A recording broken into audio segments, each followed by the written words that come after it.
he exited the vehicle and fired upon local law enforcement. Law enforcement returned fire and the subject was pronounced deceased at the scene. 2 law enforcement officers were injured and transported to local hospitals. The subject has been identified as 42-year-old Samsud Dim Jabbar, a U.S.-born citizen from Texas. He was driving a Ford pickup truck, which appears to be rented, and we are working to confirm how the subject came in possession of this vehicle. An ISIS flag was located on the trailer hitch of the vehicle, and the FBI is working to determine the subject's potential associations and affiliations with terrorist organizations. Weapons and potential improvised explosive devices, IEDs, were located in the subject's vehicle. Other potential IEDs were also located in the French Quarter.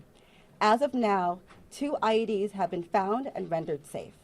The FBI Special Agent bomb technicians, as well as our local law enforcement partners, have been working to determine if any of these devices are viable, and they'll work to render those devices safe. The FBI, we are working with our partners to investigate this as an act of terrorism. We're aggressively running down all of the leads to identify the possible subject's associates. We're working to ensure that there is no further threat. We do not believe that Jabbar was solely responsible. We are aggressively running down every lead, including those of his known associates. That's why we need the public's help. We are asking if anybody has any interactions with Samsud Dim Jabbar in the last 72 hours, that you contact us. The FBI is asking the public's help. We're asking anyone who has information, video, or pictures to provide it to the FBI. We have set up a digital tip line as well as our 1-800 number, 1-800-CALL-FBI. Please provide us with any information that can assist us in this investigation. Once again, thank you for your patience and assistance. For an updated statements or information, please check the FBI's website and our social media accounts. I will now turn over to Mayor Cantrell. Thank you. Thank you very much.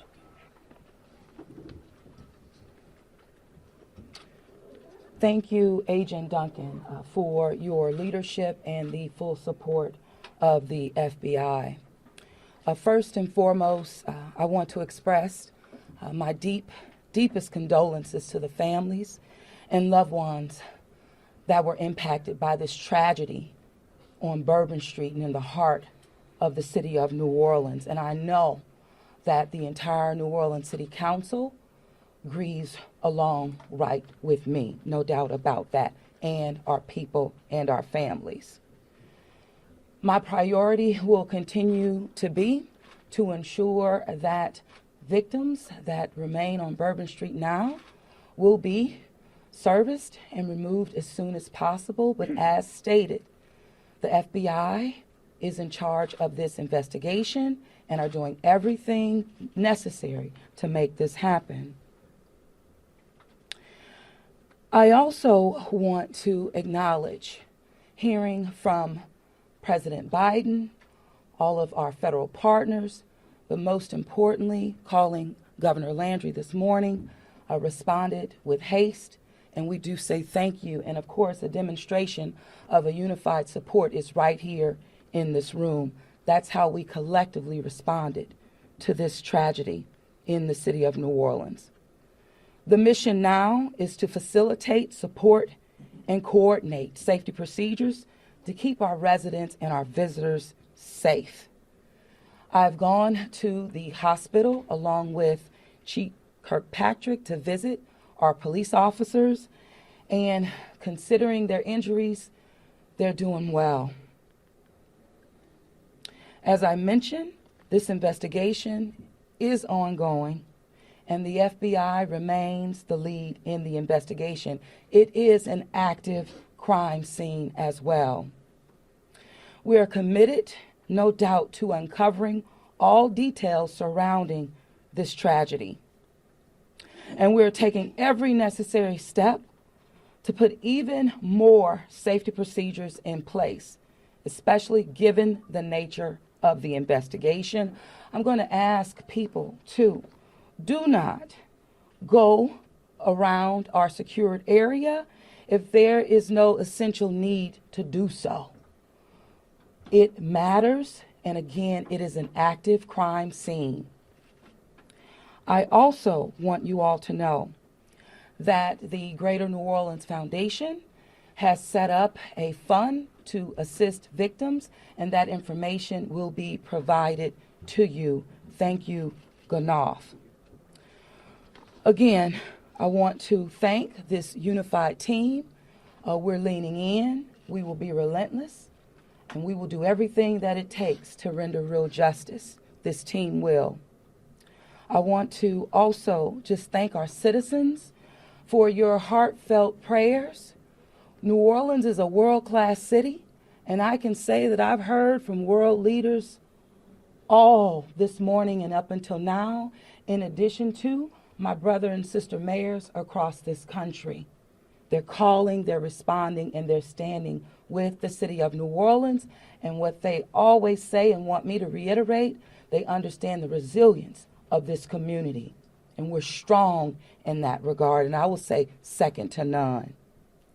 So with that, I'm going to turn it over to our governor, and as I mentioned, who has not wavered any in leaning in, providing the necessary support, and standing right here with me, and I say thank you, Governor. And I know the First Lady is standing with us as well. Thank you, Madam Mayor. Thank you. Again, I want to thank the Mayor. Since about 3:45 this morning, when she called me, we have all been working just around the clock to both secure the city and to solve this act. You know, again, I want to reiterate that our prayers go out with all of those who have been affected by this tragedy. I want to thank our law enforcement officers. I want to thank our medical personnel. I want to thank our first responders. And most importantly, I want to thank the two New Orleans police officers who not only laid their life on the line, but were able to eliminate the threat this morning. Let me say, we have made public safety a state priority from day one. And I think that if you look around me today, right now, and you look at the people who are standing around, that is their commitment as well. We intend to be transparent in assessing any defects that may have existed in the system so that we can address them. It's the only way to ensure that any mistakes that were made are corrected. Specifically, we have been trying and working very diligently to address security concerns in preparation for the Super Bowl since October.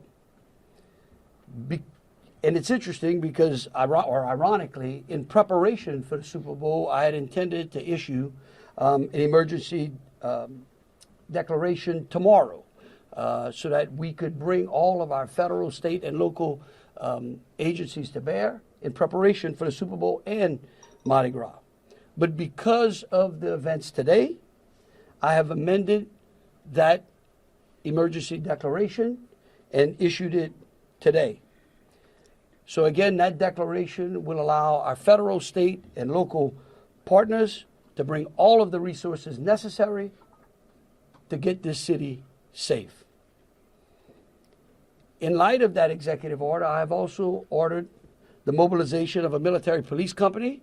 I've asked General Freelou to mobilize a military police company to assist both New Orleans Police and LSP and the FBI. It is important for our citizens and guests of this state to know that we are doing everything we can to secure their safety in this city. We want to make it clear the Superdome and the surrounding area is safe. But I've always said that the safety of this entire city is something that is always paramount to me. With that, I would like to turn it over to Jeff with the Super Bowl. Jeff Dunley. Thank you very much.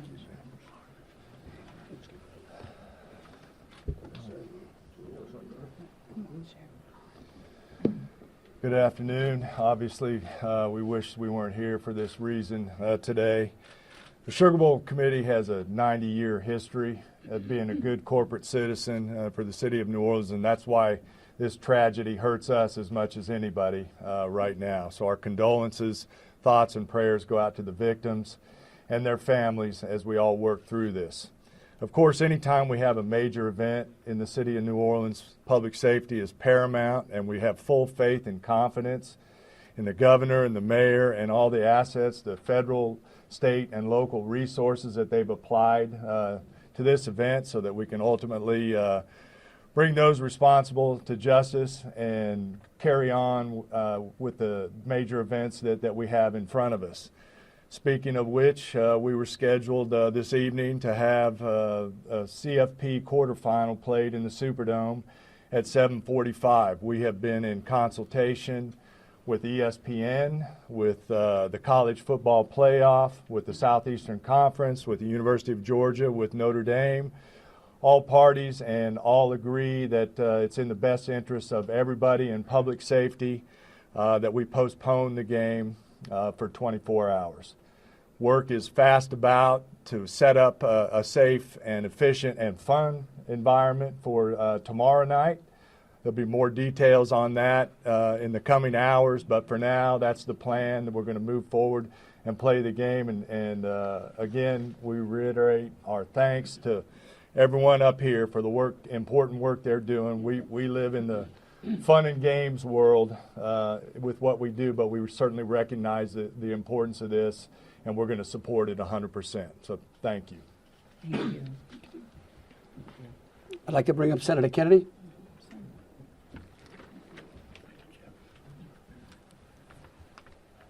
I wish I understood better why bad things happen to good people. If I make it to heaven, I'm going to ask. For those people who don't believe in objective evil, all you have to do is look at what happened in our city early this morning. I am, if this doesn't trigger the gag reflex of every American, every fair-minded American, I'll be very surprised. I'm here because these are my people. I'm here because these are my people's friends. I'm here because there are a lot of Louisianians that are scared tonight. I don't want them to be. There's a lot of information going around. Some of it is actually true. Some of it isn't. The federal government is now in charge of this investigation. By that I mean the White House, the FBI, the Department of Homeland Security, and the Department of Justice. I have not talked to the FBI. Maybe they've talked to my staff. I don't know. I did talk to the Secretary of Homeland Security a little while ago.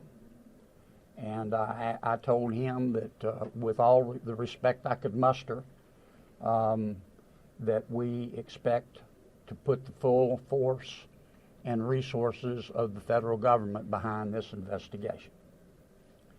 Our state troopers, our local police departments, our sheriffs, we've got many sheriffs here today, have been terrific so far. The federal government is cooperating with them. I hope that will continue. Here's what I want to ask from the federal government. Catch these people. Catch these people. And then tell the American people the truth. Now, I don't want you to tell us yet anything that's going to interfere with your investigation. And there are things that I've been told that I think are true that I'm not sharing with you today because it could interfere with their investigation. But after we get to the bottom of this, they need to tell the American people the truth, and the people of New Orleans the truth, and the people of America the truth. I think the mayor and the governor are very wise to postpone this ball game for 24 hours. There's just too much stuff we don't know, and it's just not worth it. But I guess my final point is, I will promise you this: I will, when it is appropriate and this investigation is complete, you will find out what happened and who was responsible, or I will raise fresh hell. And I will chase those in the federal government who are responsible for telling us what happened, like they stole Christmas. Thank you, Governor. Thank you, Mayor. Thank you, Senator Kennedy. Thank you to all of our law enforcement agents for doing a yeoman's job, for stepping up at a time when we needed you most, for employing the resources of all of our partners. This is all hands on deck, from the White House all the way down. I've been in communication with the White House since early this morning. Secretary Mayorkas, leaders in all of our federal, local, and state agencies. The President has made it very clear that he intends to bring every resource to bear to not only tell the truth, but to provide the resources to bring these cowards to justice. I want to personally thank the men and women in uniform who put their lives on the line to protect our citizens and our visitors. To our mayor and our governor for acting expeditiously and bringing us all together. To our sheriffs from the surrounding areas who have been Johnny on the spot, recognizing that if it happens in New Orleans, it can happen anywhere. We don't have the luxury of being myopic. In this community, we work together. We don't point fingers. We don't blame. We go after the bad guys. Let it be clear that the full faith and credit of the United States and every agency therein is on the ground, working. And for those who may have played a role in this horrific act of cowardice, we will find you. We will bring you to justice. New Orleans is a place that heralds its ability to protect its citizens, that heralds its ability to manage major events. Super Bowls, Sugar Bowls, Mardi Gras, Jazz Fest, Essence Festival. You name it, no one does it better than law enforcement in New Orleans and in the surrounding area. Kudos to those 2 officers who have been wounded.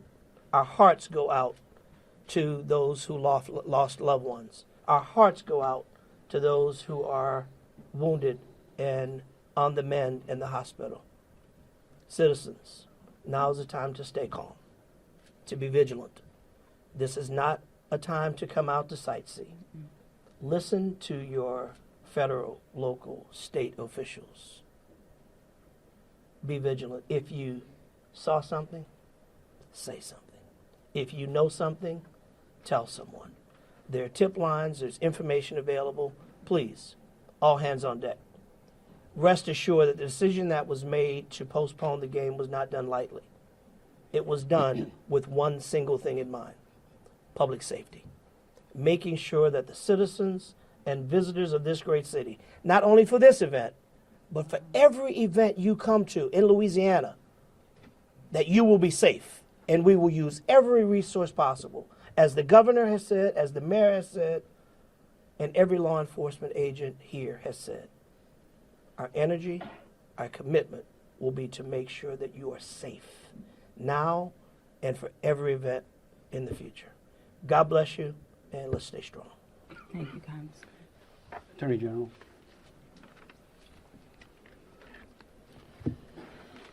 I first want to extend my sincerest condolences to the families of the victims.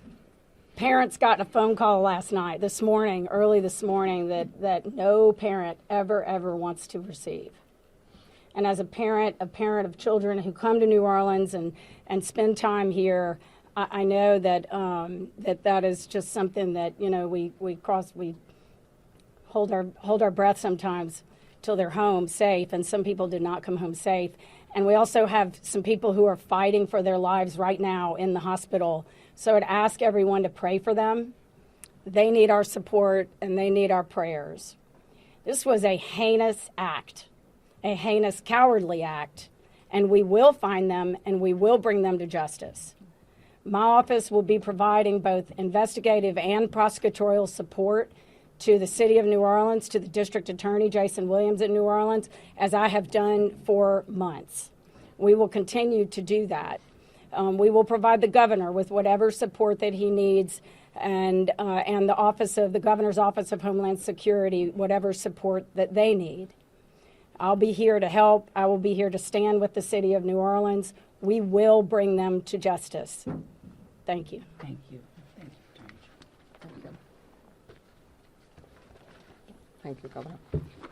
Thank you, Governor and Madam Mayor. For those who do not know me, my name is Ann Kirkpatrick. I'm the Chief of Police of New Orleans. My official title is Superintendent, but my role is as Chief of Police. You know, you've heard some of the details today, and over the last 24 hours, we had approximately 400 officers in the French Quarter. And as we know, this is not just an act of terrorism. This is evil. And when we face evil, we have a choice. We can run in fear, or we can indeed stand in strength. In a time of crisis, people are looking for leadership. You are looking at the leadership. And I promise you, as the Chief of Police of this city has been tried by fire before. But fire purifies. Fire makes things stronger. We have a plan. We know what to do. We are going to get these people. There is a path forward. Very pleased that we will be back to having a wonderful game tomorrow night. New Orleans police have proven their ability to make the city safer. Just 2 years ago, we were the murder capital of America. Today, from that time 2 years ago, we have driven our murder rate more than 50% down. So we have a track record. But this is different because it's terrorism. Now, I want to thank all of our law enforcement partners. You're fabulous, and we appreciate the partnership. But last night, 3 of our officers engaged this terrorist who shot at them. 3 of the officers returned fire. Those officers did not run in fear. I liked what the mayor said this morning. New Orleans police and all law enforcement is built. We are built for dealing with evil, with things that would cause others to be in fear, but instead our officers, and last night NOPD particular, stood strong. They did not run. They did kill the terrorist. We have 2 officers indeed who received gunfire. They will be okay. We have personally gone to see them. But this is leadership for you. And I promise, as the Chief of Police of this fantastic city, that I will be strong and firm and fearless. Thank you. Thank you, Chief. Thank you. In wrapping it up, I want to just close with a couple of things. I want to thank Senator Kennedy and Congressman Carter. I want to thank again all of our law enforcement officers out there. I want the families of the victims to know that I will be issuing an executive order that tomorrow, when Notre Dame plays Georgia, every flag of every state building in this state is going to be at half-mast. In remembrance of them, but remembering something else. That fear in this state is a liar. And these folks right here are going to make sure that justice is served. And for the citizens out there that were thinking, well, man, do I really want to go to the Sugar Bowl tomorrow? I tell you one thing, your governor's going to be there. That is proof, believe you me, that that facility in this city is safer today than it was yesterday. And as we come to additional events in this city, I know in speaking with Senator Kennedy and Congressman Carter and FBI acting director and the incoming administration that they are going to ensure that this city has the resources necessary to protect our citizens and our guests. And so with that, we'll take some questions. All right, if you could, we'll start over here with CBS. Katie, we'll work our way across the room. If I miss you, just give me a holler. I may not see you. Go ahead, Katie. Thank you, sir. Katie Weiss with CBS News. I mean, I think this has been a really tough day for a lot of people, but at this point, we're hearing that the death toll, according to some FBI sources, has gone up to 15. Is this true? Who was the answer? I can speak for it, You- because unless, do you have a final number? We do not have a final number. We know that we have confirmed 10, but we did have people who had been transported who were in critical condition. And so I do not know that, but I can confirm 10. And one quick follow-up question, if I may. We know that there have been some local records in Texas about a misdemeanor background on this suspect. Any signs or warnings ahead of time about this person or their plans for what happened this morning? Because that is the investigation part, I will give the FBI. At this time, we cannot go into details about the subject's history. What I can tell you, the person was an Army veteran. We believe he was honorary discharge, but we're working through this process, figuring out all this information. The goal with the FBI is providing you with the most accurate and complete information. So once that information is confirmed, we'll make sure we push that out. Thank you. Ariel. At this time, do you know exactly, as far as the victims, how many are from here in Louisiana versus out of state, and their ages maybe? At this time, I can't go into details about all the victims. We want to make sure that the family is notified appropriately before we put any information out there. So once the families are all notified, then we'll go ahead and release a statement to everyone. And I would ask the press, in relation to the victims and those that are in hospital, if we could just refrain from worrying about them so their loved ones can take care of them, and the medical personnel that are trying to get them out of the hospital can do so. And as information becomes available, but we want to respect the privacy of those who are still either fighting for their lives or being cared for. Thank you. A follow-up, if I may. Go ahead. You guys mentioned accomplices. You don't think that the suspect acted alone. About how many more suspects are you guys looking into at this point?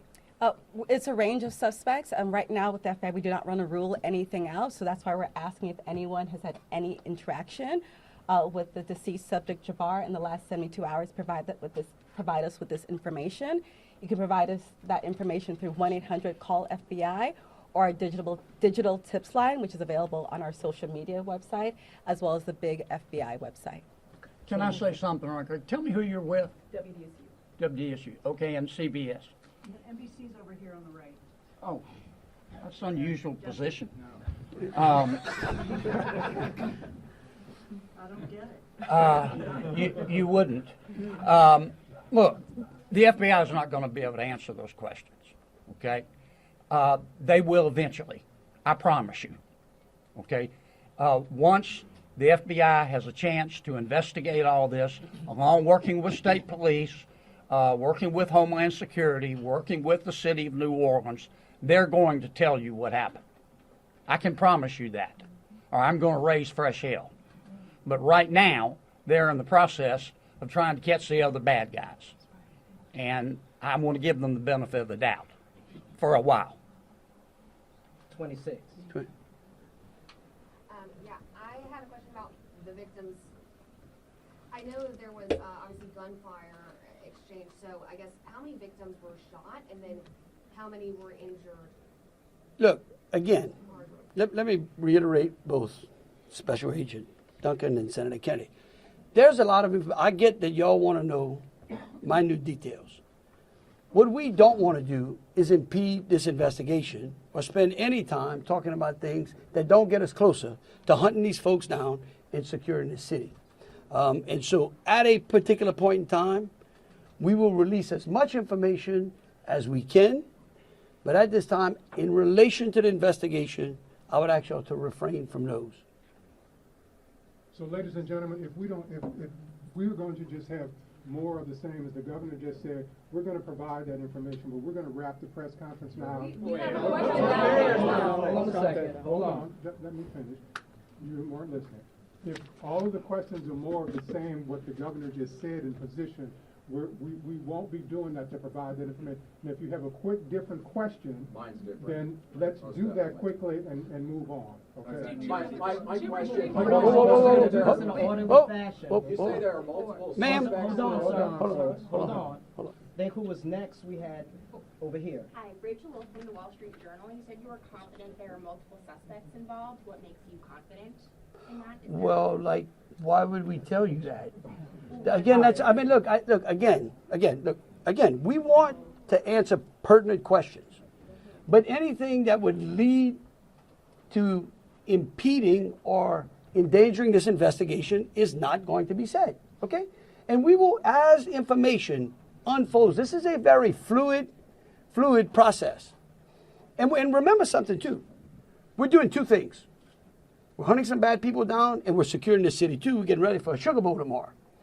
So if y'all would, again, if you have questions regarding Sugar Bowl, the safety of the city, or something to that effect, we're happy to answer. Over here. Okay, go ahead. Go ahead, Alyssa. Usually in parts of the French Quarter, specifically in parts of Bourbon Street, there are bollards. We're hearing that some of those may have been down because of repairs. Can you speak to that, and maybe was there any backup option of putting a truck there or an NOPD car there? Well, let me tell you, yeah, one, I'm going to let the mayor answer. I want you to know that's one of the first things I thought of this morning when the mayor called me, okay? And I will tell you that whatever the problem was is going to be solved. Thank you, Governor. Thank you, Governor, and thank you for the question. I do understand that it's been on your radar since this morning. As it relates to the bollards on Bourbon Street, over 10 years ago, over 10 years ago, the city of New Orleans implemented an infrastructure project placing bollards on Bourbon Street. Shortly thereafter, the malfunctions of those bollards ensued from Mardi Gras beads on down. But the New Orleans Police Department, of course, deemed them inefficient because they did not operate the way that they were intended to do. Because the city of New Orleans is hosting Super Bowl this year, it gave the city of New Orleans an opportunity to go further and deeper with infrastructure improvements, as we've been talking about. So as a result of that, we were able to build in bollard replacement into our Super Bowl infrastructure package. And because of that, the city of New Orleans has moved forward with that infrastructure that is nearing completion. Bollards were not up because they are near completion, with the expectation of being completed, of course, by Super Bowl, way before Super Bowl.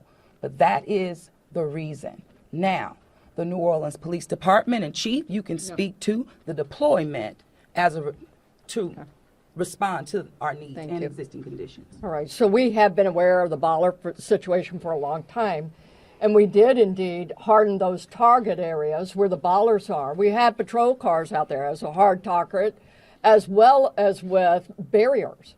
Now, I want to share with y'all, if you did not know, that this particular terrorist drove around onto the sidewalk and got around the hard target, where he did have a car there, we had barriers there, we had officers there, and they still got around. Now, the wedges that you see out there as well, we knew that had malfunction problems. And I want you to understand, let's say we put the wedge up and it got stuck. There is no way that ambulance could get in or out, people couldn't get in and out, so we knew that these were malfunction. So we did indeed have a plan, but the terrorist defeated it. Let me just say this. We recognize we got a problem right here, right? We're going to fix it. It is going to be a top priority as we go into the Super Bowl in Mardi Gras. And the solution that we're going to come up with is going to be a permanent one. It's going to be placed into the standard operating procedure of having major events and securing that quarter. A follow-up, if I may. Obviously, Super Bowl postponed till tomorrow, but I'm sure after that game, a lot of people are going to want to celebrate. Are there plans to keep Bourbon Street closed? What does that look like? So right now, Bourbon Street is an active crime scene, and the FBI is in charge of it. When they clear it, and it does not become an active crime scene anymore, we're going to open it up. Potentially. Olivia Leon with Fox 8. Can we ask about this military police presence that you want to call it? Is this a private security like Blackwater? Also, would that be a first that a private security firm is mobilized to supplement local and state law enforcement? No. We're not. This is our National Guard. Yeah. These are our citizens that we bring in. It's a military police company that we recognize we need some more resources. We need some more boots on the ground because, again, what we're doing now is twofold. We've got an active investigation and we've got enhanced security. Before this event, we were just enhancing and working on security. So we brought some additional resources. Jesse Kirsch with NBC News. Thank you for holding this press briefing. I just want to clarify something first. You were just talking about bollards that are being repaired, talking about a lift gate that are replaced and then a lift gate that's not been working. Was there a vehicle in place of that lift gate last night? Were there things in place of those bollards which are being repaired? Sure, the chief spoke to the plan in place, and that is yes. That was indeed. So anything that is currently in the midst of being repaired had a backup replacement? It had vehicles and officers were there where all of those ballasts have been. We had that. We knew. So we did have it. And like I said, in this particular case, terrorists just went all the way around up onto the sidewalk. And what about for the lift gate? Was there a vehicle like backing in and out to block that lift gate area, or was that just down and open? Because that's what we've heard from witnesses. Chief, Captain. The reason I'm calling the captain, he's the captain over that district, and that is a question I'm going to let him address for you. Good evening, everybody. I'm Captain LaJean Roberts of the 8th District. Yes, we did have a vehicle strategically placed right in front of the wedge, preventing access onto the roadway. And in terms of the framework of security that was already in place on Bourbon Street, I know this is an ongoing project of improvement, but with how that was all aligned, was someone getting up on a sidewalk considered impossible or nearly impossible, or was this not something you expected you would have to account for? Yes, of course, it wasn't something we expected to account for. The bollards they're actually wedges. They're strategically placed 5 locations throughout the French Quarter on the roadway. This particular terrorist drove onto the sidewalk behind the police car to gain access to the 100 block of Bourbon Street. So if you're worried about someone ever driving down Bourbon Street, why weren't you worried about someone driving up the sidewalk in the same way, or at least bracing for it the same way? Okay. All right, look. We could go on what ifs forever. This is evil. And that guy could have easily gone down the sidewalk of Canal Street, where there were a ton of pedestrians on there as well. And there are That's right. No, right. So that's, right. Hold on a But, second. We gotta but move on. just want you to know, however, we recognize, I said earlier, that where there are defects in this system, we are going to be transparent and we are going to address them with the city and make sure that we fill those gaps as best we can. Yeah. Chelsea Grace with Axios. I have a question just about sort of ongoing public safety today. Special Agent mentioned 2 possible IEDs. Were those in the same location? Should residents in the French Quarter or elsewhere be concerned about potential other situations?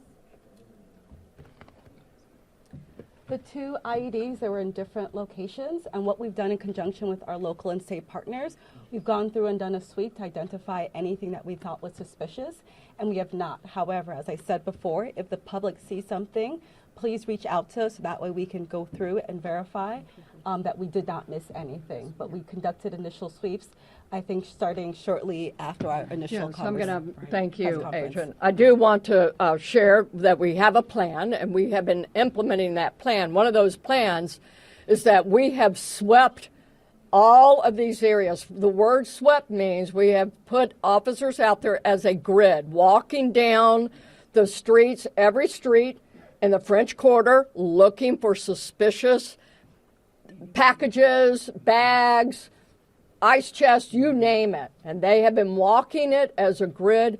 We've been doing the same thing on Poydras and all the accesses into the Superdome. Part of the safety plan is we have bomb dogs out there sweeping the Superdome and all the exterior area, and we're locking that down. That will be locked down through the game tomorrow. So that's a part of that safety plan, and we've already been implementing it. Okay, thank you all for Yep. coming out. Question back here for the governor on the MPs. How many MPs will be deployed to New Orleans? Right now, there's I think it's a General Freelo 100. 100. 100, and, yep. All right, thank y'all so much. Thank you. What gives you the confidence tomorrow night it'll be safe? Right. I'm going to be there. Me too. Yeah, we're going to be there. I know.